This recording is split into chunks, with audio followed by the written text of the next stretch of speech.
Fala pessoal, tudo bom? Aqui é o Rodrigo Vilela e hoje eu separei uma lista com 5 livros impactantes de autores contemporâneos, daqueles que tiram qualquer um da zona de conforto. Por contemporâneo, eu me baseei em escritores e escritoras que ainda estão vivos e que publicaram os livros que eu vou citar aqui hoje no século XXI ou muito pertinho disso. Com relação à localidade, a lista é bem diversa. Tem um autor da África do Sul, outro da Espanha, outro da Argentina, tem também norte-americano e também, como sempre, eu sempre coloco algum autor asiático, que no caso aqui é uma autora japonesa. Mas antes de começar a falar sobre essa lista de hoje, eu quero só te pedir, como sempre, para deixar uma curtida aqui embaixo, que ajuda bastante o canal, para se inscrever caso ainda não tenha feito isso, e também para clicar no sininho que eu deixo aqui na descrição, para receber as notificações sempre que eu publicar algum vídeo novo por aqui. E se você quiser ajudar de alguma maneira a manter a produção de conteúdo aqui do canal,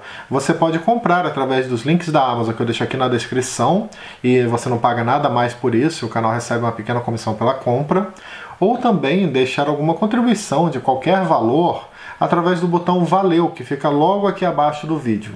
Começando aqui então, pessoal, o primeiro livro que eu quero comentar com vocês é um que foi publicado em 2011 e se chama O Mal Nosso de Cada Dia, do escritor norte-americano Donald Ray Pollock, que eu li nessa bonita edição que é da editora Darkside e conta com tradução de Paulo Ravieri. Dividido em 7 partes, no livro nós acompanhamos a vida de diversos personagens que mais cedo ou mais tarde acabam se conectando de alguma maneira. No geral, são figuras bem excêntricas ou traumatizadas por eventos do passado. Temos um veterano de guerra extremamente religioso que recorre a qualquer coisa para salvar a sua esposa que tinha uma doença grave. Temos também o filho desse mesmo veterano, um jovem que se tornou muito violento por conta do seu pai. Além disso, também acompanhamos um pastor fanático, um casal de psicopatas, entre outros. O livro tem toda uma pegada, do gótico sulista, apesar de ser ambientado no centro-oeste americano. É um trabalho que toca em temas como o fanatismo religioso, a violência sem limites, o preconceito presente na sociedade e por aí vai. Essa é uma obra que, além de ser bem pesada e também provocar bastante desconforto, também retrata muito a decadência, a falta de perspectiva ou até a violência mesmo, por parte de pessoas que estão inseridas numa realidade muitas vezes perversa.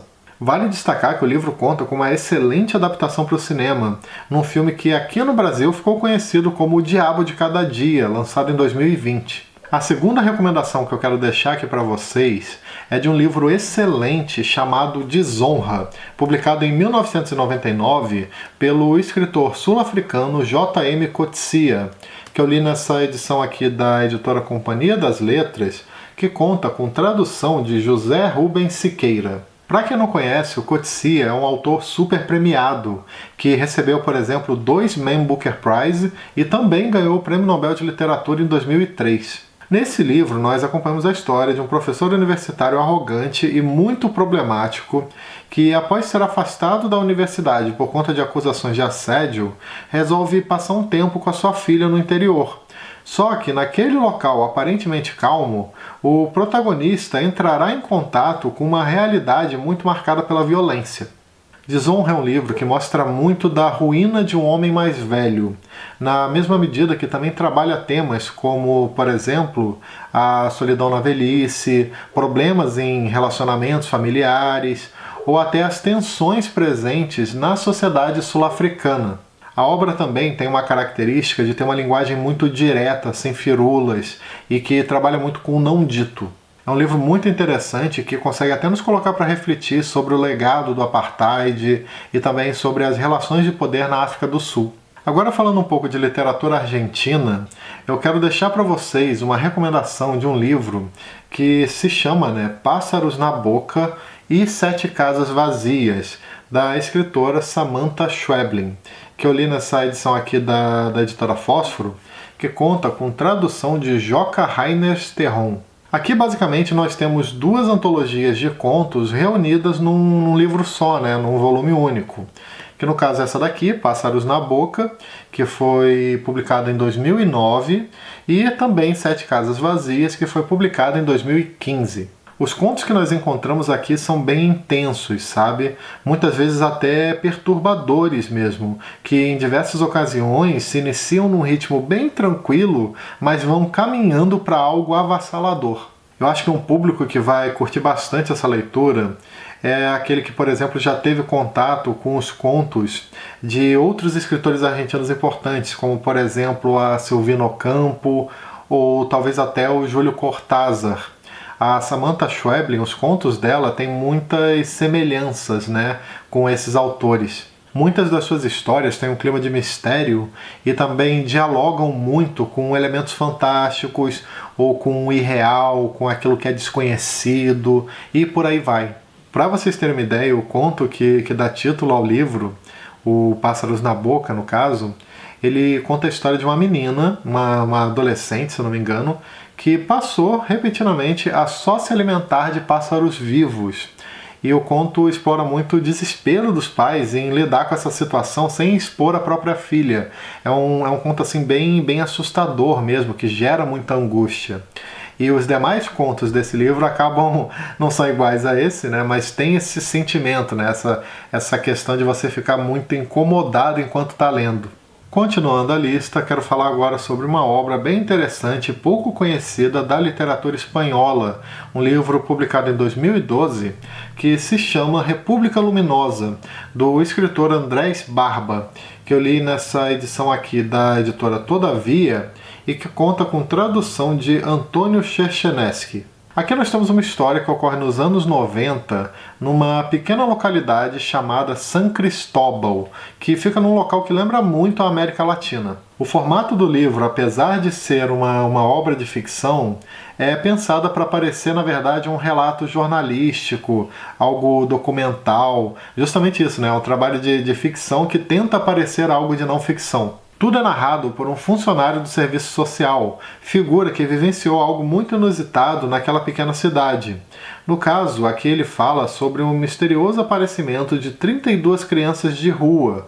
Crianças essas que falavam um idioma muito estranho, transmitiam muita liberdade e simplesmente sumiam no meio da noite. A questão é que, com o tempo, essas crianças começaram a praticar pequenos atos de vandalismo, que pouco a pouco foram se transformando em pequenos furtos e piorando, progressivamente.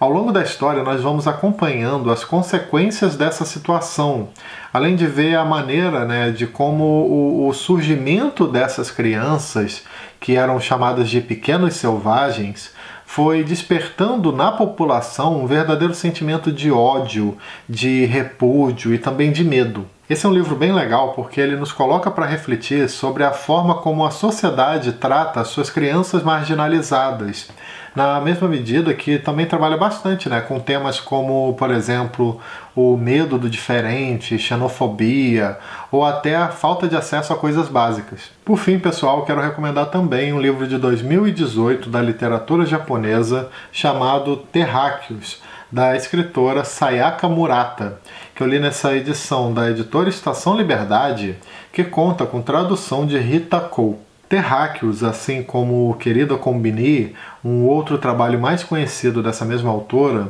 é um livro que trabalha temáticas como a individualidade e a solidão. Nessa obra, nós acompanhamos duas fases da vida de Natsuki, uma personagem muito imaginativa. Na sua infância, ela se sente profundamente deslocada da família, usando inclusive a sua própria imaginação e criatividade como um tipo de válvula de escape tanto dos problemas com os parentes, quanto de situações extremamente traumáticas que a própria vivenciou nesse período. Na vida adulta, acompanhamos Natsuki tanto tentando lidar com esses traumas, quanto também tentando não seguir as regras sociais que são impostas no seu dia a dia. Esse é um daqueles livros que te pegam pelo inesperado, sabe? Que te levam por um caminho que no final será muito perturbador, digamos assim. É um livro realmente que te surpreende, que vai impactar os leitores de alguma maneira. Além disso, Terráqueos fala sobre muitas coisas, indo desde críticas à forma como a sociedade funciona, até, por exemplo, ao conformismo das pessoas, mas também em assuntos mais pesados, como, por exemplo, a violência contra a mulher. Bom, é isso, pessoal. Espero que vocês tenham gostado desse vídeo de hoje, onde eu comentei sobre 5 livros impactantes de autores contemporâneos. Vale destacar, pessoal, que boa parte desses livros que eu comentei aqui já possuem resenha no canal. Se eu não me engano, só o Pássaros na Boca que eu não cheguei a fazer um vídeo, mas os demais já possuem resenha. Então eu vou deixar esses links desses conteúdos aqui na descrição para quem quiser conferir depois. Além disso, como sempre, não custa lembrar que todo domingo às 18 horas tem vídeo novo aqui no canal, além de outros conteúdos que eu posso publicar aleatoriamente ao longo da semana. Beleza? Então é isso aí. Nos vemos no próximo vídeo. Tchau!